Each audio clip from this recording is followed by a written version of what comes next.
ہماری صحیح پہم کی کرامت ہے کہ آج صوفی و ملا ملوکیت کے بندے ہیں تمام. یہ بڑی تلخ بات ہے جو اقبال نے کہی ہے، لیکن بہت بڑی تلخ لیکن حقیقت پر مبنی بات ہے. صوفی و ملا ملوکیت کے بندے ہیں تمام.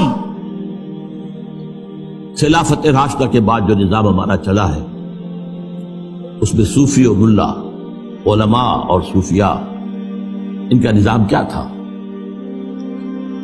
ملوکیت کو سپورٹ، ایک نیگیٹو سپورٹ ہے. خانقاہوں میں بیٹھو، اللہ اللہ کیے جاؤ، ضربیں لگائے جاؤ، یہ کیے جاؤ، اپنا تزکیہ کیے جاؤ، مانجے جاؤ، اپنے آپ کو رگڑے جاؤ رگڑے جاؤ رگڑے جاؤ رگڑے جاؤ، اسی میں زندگی بتا لو، چھوڑ کر اوروں کی خاطر یہ جہان بے ثبات. اب باہر کیا ہو رہا ہے کیا نہیں ہو رہا ہے اسے کوئی غرض نہیں. شیطان ننگا ناچ رہا ہے، ناچے، ہمیں سے کیا غرض.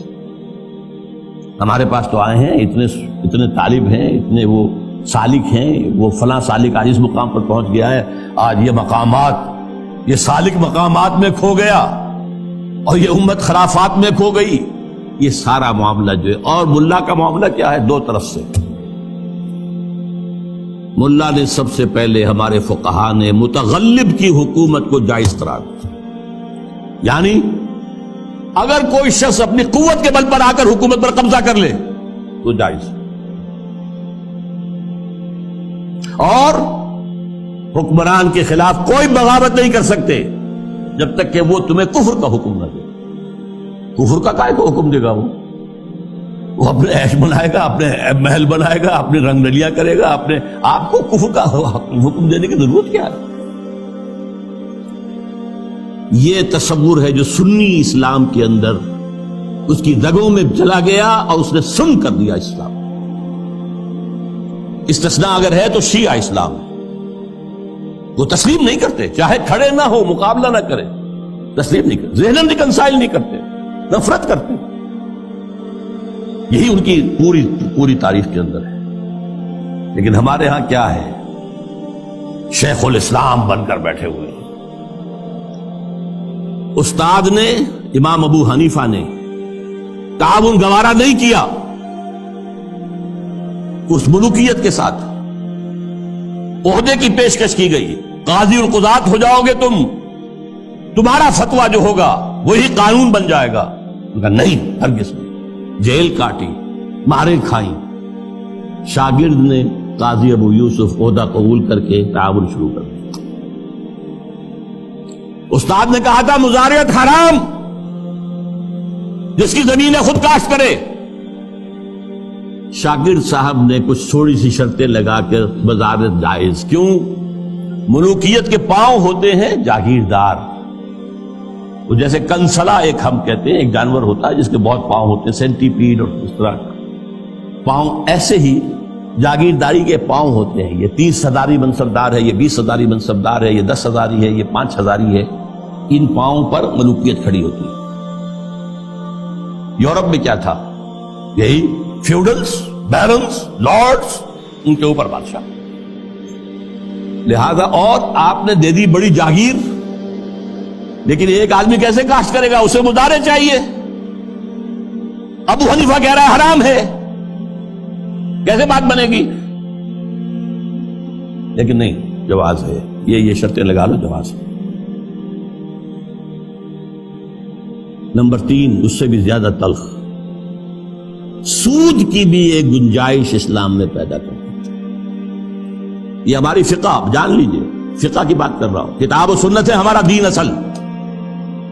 ایتونی بشیء من کتاب اللہ و سنت رسولہ حتی اقول. یہ فقہ دین نہیں ہے. اور نمبر 2، علماء نے علم کلام کی جو بھی بات کی ہے، جو ان چیزوں کو جو بعد الطبیعیاتی مسائل ہیں ان کو بحث کا، نزاع کا جو موضوع بنایا ہے، یہ دونوں چیزیں بھی، وہ سے بھی عمل کا جذبہ سرد ہو جاتا ہے. تو یہ پیسیفیکیشن جو ہے، پیسیفائی کر دینا عوام کو، طلب تقدیر ہو جانا. کوئی متغلب ہے تو کوئی بھی ہے بھائی، طاقت والا ہے، آ گیا ہے، اب تو ماننا ہے، اب تو وہی امیر المومنین ہے، اب تو اسی کا حکم ماننا ہے، الا یہ کہ وہ کفر کا حکم دے بس. اور یہ کہ جاگیرداری جو ہے وہ جائز ہے، حالانکہ آپ کے علم میں رہنا چاہیے پہلا مجدد اور مجدد کامل عمر بن عبد العزیز، انہوں نے صرف 2 کام ہی تو کیے تھے نا، کیا تجدید کی تھی؟ ابھی نہ فرقہ بدت پرستی تھی، نہ فرقہ بندی تھی، نہ علم کلام تھا، نہ شاعرہ تھے، نہ اور لوگ تھے، کوئی بحث تھی ہی نہیں، 2 ہی چیزیں تھی، ایک موروثی بادشاہت اور دوسرے جاگیریں، 2 ہی تو کام کیے انہوں نے کہا مجھے چونکہ نامینیٹ کیا ہے ایک شخص نے خلیفہ، میں نہیں تیار ہوں اس کو قبول کرنے کے لیے، الا یہ کہ لوگ چاہیں، لوگ نے کہا ہم چاہتے ہیں، ٹھیک ہے، پہلی کی بات ختم ہو گئی۔ دوسری، انہوں نے منگائی قینچی اور ساری دستاویزات منگوا لی جو جاگیریں دی گئی تھیں ان سے پہلے، اور وہ سب قینچی سے، شریڈر اس وقت تک ایجاد نہیں ہوا تھا، بڑا ورنہ آسان کام ہو جاتا، وہ قینچی سے ساری قطر کر کے پھینک دی، کوئی جاگیر نہیں۔ لیکن اس کے بعد کیا ہوا؟ جاگیرداری بھی آئی، غیر حاضر زمینداری آئی، یہ سارے شیطانی جو ہے چکر سارے کے سارے آ گئے، تو فرمایا یہ ہماری سعی پہم کی کرامت ہے کہ آج صوفی و ملا ملوکیت کے بندے ہیں تمام۔ تب مشرق کے لیے موضوع یہی افیون تھی، ورنہ قوالی سے کچھ کم تر نہیں علم کلام۔ قوالی بھی کیا کرتی ہے؟ آپ کے قواعد عملی کو ختم کر کے سر دھنتے رہی ہے۔ علم کلام بھی یہی کرتا ہے، مسائل، اللہ کی صفات اس کی ذات پر اضافی ہیں یا اس کی ذات کا جز ہیں، صفات حادث ہیں یا قدیم ہیں، اس کائنات کا کیا ہے ربط حادث بالقدیم، یہ کائنات حادث ہے، اللہ کی ذات قدیم ہے، رابطہ کیا ہے ان کا، کیا کنیکشن ہے؟ یہ مسائل جو لا ینحل ہے، یہ اس ماورا اس طبقے سے تعلق ہے ان تمام کا کہ اس کو حل ممکن نہیں۔ قرآن نے، حدیث نے ان کو چھیڑا ہی نہیں ہے، اپنی جگہ مسائل ہے، فلسفے میں بحثیں ہوتی ہیں، گفتگویں ہوتی ہیں، لیکن یہ کہ ان کو موضوع بنا لینا، انہی پر بحثیں ہونا۔ میں صرف تاریخی طور پر آپ کو بتا رہا ہوں، جب ترک قسطنطنیہ کا محاصرہ کیے ہوئے پڑے ہوئے تھے تو آیا صوفیہ جو ان کا سب سے بڑا چرچ تھا، اب بڑی مسجد ہے وہ، وہاں پر مناظرہ ہو رہا تھا کن مسائل پر؟ علماء عیسائیوں کے، ایک سوئی کی نوک پر کتنے فرشتے آ سکتے ہیں؟ حضرت عیسیٰ کی ولادت کے بعد بھی حضرت مریم کنواری رہ گئی یا نہیں؟ اور جو لاسٹ سپر میں روٹی کھائی تھی حضرت عیسیٰ نے، وہ خمیری تھی یا فطیری تھی؟ ان مسائل پر بحثیں ہو رہی ہیں آیا صوفیہ میں، اور وہاں لشکر مسلمانوں کا پڑا ہوا گھیرے ہوئے۔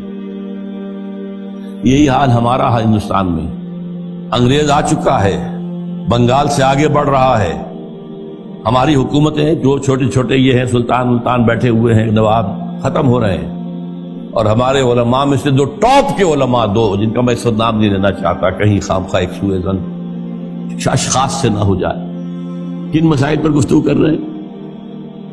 اللہ جھوٹ بول سکتا ہے یا نہیں؟ آپ کے نہیں بول سکتا تو اس کا مطلب اللہ کل شیء قدیر نہیں ہے، اور بول سکتا ہے پھر اس کی وہ شان نہیں رہی باقی تنزیہ۔ اللہ کوئی دوسرا محمد بنانے پر قادر ہے یا نہیں؟ اگر ہے تو اس کا مطلب بے نظیر تو نہ ہوئے محمد صلی اللہ علیہ وسلم۔ یہ مسائل ویسے ہوتی تھی، بڑے علماء، منطقی علماء اس پر ویسے۔ تو یہ ہے تب مشرق کے لیے موضوع یہی افیون تھی، ورنہ قوالی سے کچھ کمتر نہیں علم الکلام۔